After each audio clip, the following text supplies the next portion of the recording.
Birinchi savol.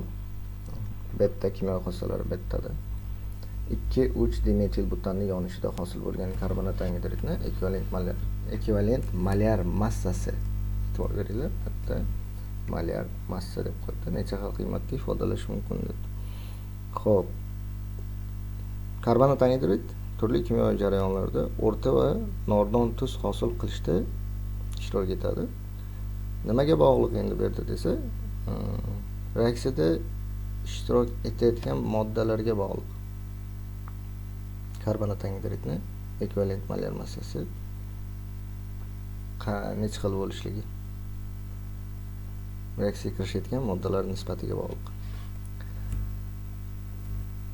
Ikki xil qiymatni egallaydi. Agar o'rta tuz hosil bo'lsa, karbonat angidridning umumiy valentligi 4 valentli qilib olinadi. Ya'ni 44 ni 4 ga bo'lib qo'yamiz, chiqadi 11 gram taqsim mol.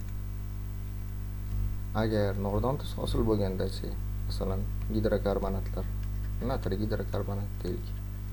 Nordon tuz hosil bo'lganda umumiy valentligi karbonat angidridning 2 valentli qilib olinadi. 44 ni 2 ga bo'lib qo'yamiz, chiqadi 22 gram taqsim mol. Ya'ni ikki xil qiymatni egallashi mumkin. Javobimiz B varianti.